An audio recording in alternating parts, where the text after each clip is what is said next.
Hello, welcome back to my YouTube channel. ഇന്ന് ഞാൻ കുറേ ആയിട്ട് ചെയ്യണമെന്ന് ആഗ്രഹിക്കുന്ന ഒരു വീഡിയോ ആണ്. അപ്പോൾ ഇത് കുറച്ച് പേർക്കൊക്കെ ഇൻഫോർമേറ്റീവ് ആയിട്ടുള്ള വീഡിയോ ആയിരിക്കും. അല്ലാത്തവർ കാണണമെന്നില്ല, സ്കിപ്പ് ചെയ്ത് വിട്ടാലും കുഴപ്പമില്ല. ഞാനൊരു ഇൻകത്തിന് വേണ്ടിയിട്ട് ചെയ്യുന്നൊരു വീഡിയോ അല്ല ഇത്. കുറേ ഒരു ഒന്നൊന്നര വർഷം മുൻപ് ഞാൻ എടുത്ത് പോസ്റ്റൊക്കെ ചെയ്യാൻ വേണ്ടിയിട്ടൊരു വീഡിയോ ഇങ്ങനെ എഡിറ്റൊക്കെ ചെയ്ത് വെച്ചിരുന്നു. പക്ഷെ അത് പിന്നെ കുറേ ആലോചിച്ചപ്പോൾ വേണ്ടായിട്ടുണ്ടെന്നൊക്കെ വിചാരിച്ച് അതങ്ങ് പിന്നെ കളഞ്ഞ് ഞാൻ ആ വീഡിയോ ഇട്ടില്ല. അപ്പോൾ കുറച്ച് പേർക്ക് ഞാൻ പറഞ്ഞല്ലോ, കുറച്ച് പേർക്ക് ഇൻഫർമേഷനായിട്ടുള്ളൊരു വീഡിയോ ആണ്.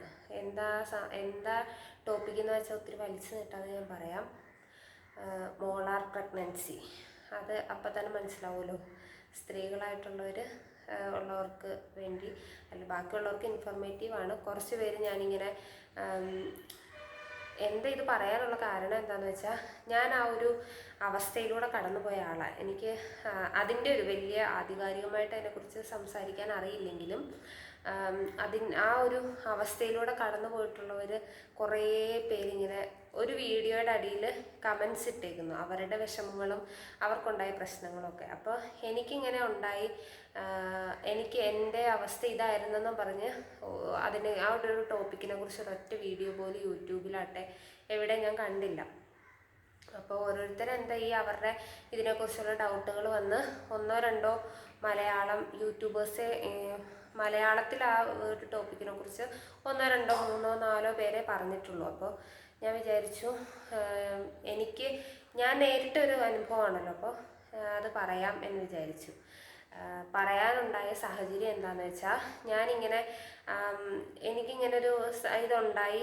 അതെല്ലാം കഴിഞ്ഞ് ഞാനിങ്ങനെ അതിനെക്കുറിച്ച് ഇങ്ങനെ യൂട്യൂബിൽ സെർച്ച് ചെയ്തപ്പോൾ വീഡിയോ 2-3 ഡോക്ടേഴ്സൊക്കെ ചെയ്തേക്കുന്ന വീഡിയോ കണ്ടു. അതിൻ്റെ ഇടയിൽ കുറേ കമൻസ്, എന്തുകൊണ്ടാണ് ഇത്, എങ്ങനെയാണ് ഇത്, വന്ന ആരെങ്കിലും ഉണ്ടോ, എന്നിട്ട് എന്താ ചെയ്തേ, അത് കഴിഞ്ഞുള്ള പോംവഴി എന്താ, ഇതിനെ എന്ത് ട്രീറ്റ്മെൻറ്റാണ് ചെയ്യുന്നത്, അങ്ങനെയൊക്കെ കുറേ പേര് ചോദിച്ചിട്ടുണ്ട്.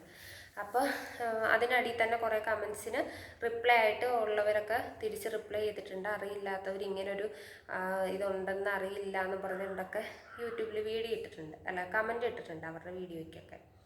അപ്പം ഞാൻ വിചാരിച്ചു എൻ്റെ ഒരു അനുഭവം പറയാമെന്ന്. അപ്പോൾ എൻ്റെ ഒരു ഇതിൽ പറഞ്ഞിട്ടുണ്ടെങ്കിൽ, ഞങ്ങളുടെ കല്യാണം കഴിയുന്നത് 2020 ജൂൺ 15 കൊറോണയുടെ ഒക്കെ സമയമായിരുന്നു. ആ സമയത്ത് കല്യാണം കഴിഞ്ഞേ.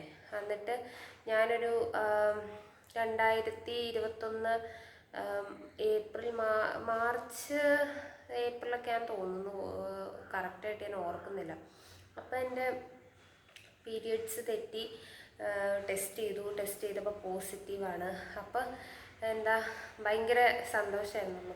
നമ്മുടെ ഇടയിലേക്ക് ഒരാളും കൂടെ വരാൻ പോവുകയാണല്ലോ എന്നുള്ള ഓർത്തുള്ളൊരു സന്തോഷമായിരുന്നു. എന്നിട്ട് കൺഫേം ചെയ്യാനായിട്ട് ഡോക്ടറെ അടുത്ത് പോയപ്പോൾ ഡോക്ടർ വേറെ കുഴപ്പമൊന്നുമില്ല, അപ്പോൾ 1.5 മാസം എങ്ങാനും ആയതേ ഉള്ളൂ, നമുക്ക് കുറച്ചുകൂടെ വേറെ കുഴപ്പമൊന്നും ഇല്ലാത്തതുകൊണ്ട് കുറച്ചുകൂടെ കഴിഞ്ഞിട്ട് സ്കാൻ ചെയ്യാം, ഇപ്പോൾ കൺഫർമേഷൻ ചെയ്യാൻ സ്കാനിങ്ങിൻ്റെ ആവശ്യമില്ല എന്ന് പറഞ്ഞു.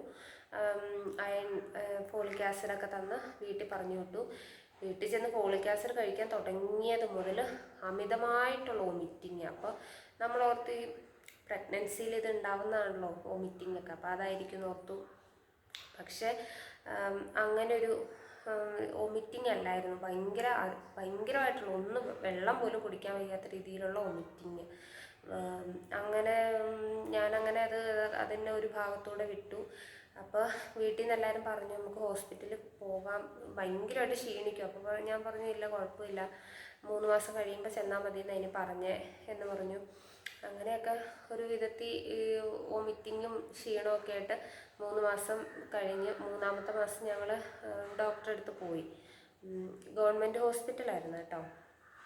ഡോക്ടറെ അടുത്ത് പോയി ഡോക്ടറോട് കാര്യമൊക്കെ പറഞ്ഞു. അപ്പോൾ ഡോക്ടർ പറഞ്ഞു അതൊക്കെ ഇതിൻ്റെ ഭാഗമായിരിക്കും, അല്ലാതെ വേറെ കുഴപ്പമൊന്നുമില്ല, നമുക്ക് എന്തായാലും സ്കാൻ ചെയ്യാം, 3-ാം മാസം അല്ലേന്ന് ചോദിച്ചു. സ്കാൻ ചെയ്യാൻ കയറി. സ്കാൻ ചെയ്ത് കഴിഞ്ഞപ്പോൾ ഡോക്ടർ ഇങ്ങനെ എൻ്റെ കൂടെ ആരാ വന്നിട്ടുള്ളതെന്ന് ചോദിച്ചു. അപ്പോൾ ഞാൻ ഹസ്ബൻഡ് ഉണ്ട്. അപ്പോൾ മോളെ, ഇത് കുറച്ച് കോംപ്ലിക്കേഷൻ ഉണ്ട്, നമുക്കിത് തുടർന്ന് കൊണ്ടുപോകാൻ പറ്റത്തില്ല, നമുക്കിത് DNC ചെയ്യണമെന്ന് പറഞ്ഞു. അപ്പോൾ എനിക്കൊന്നും മനസ്സിലായില്ല ആദ്യം. അത് ഇങ്ങനെ കേട്ട് കഴിഞ്ഞപ്പോൾ നമ്മളൊട്ടും പ്രതീക്ഷിക്കുന്നില്ലല്ലോ. അങ്ങനെ എന്താ സാർ കുഴപ്പം, എന്താ പ്രശ്നം എന്ന് പറഞ്ഞോളാം ഞാൻ പറഞ്ഞു.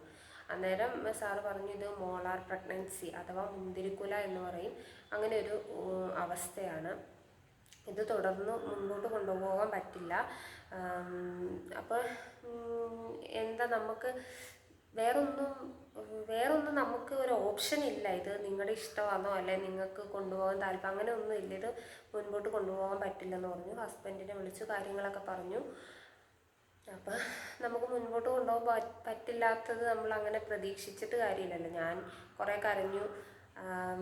പക്ഷെ ഇത് അങ്ങനെ എല്ലാവർക്കും വരുന്നതാണോ എന്ന് ചോദിച്ചാൽ വേഗം എല്ലാവരിലും ഒന്നുമില്ല, 100-ൽ ഒരാൾക്കൊക്കെ അങ്ങനെ ഉണ്ടാവത്തുള്ളൂ എന്നൊക്കെ പറഞ്ഞു. അപ്പം ഞാനിങ്ങനെ എനിക്ക് പക്ഷേ ഇതിനെക്കുറിച്ച് അറിയായിരുന്നു മുൻപ്. അതെങ്ങനെയാണെന്ന് ചോദിക്കും. എൻ്റെ അമ്മയ്ക്ക് ഞാൻ ഉണ്ടാവുന്നതിന് മുമ്പ് ഇതുപോലത്തെ തന്നെ പ്രശ്നമായിരുന്നു.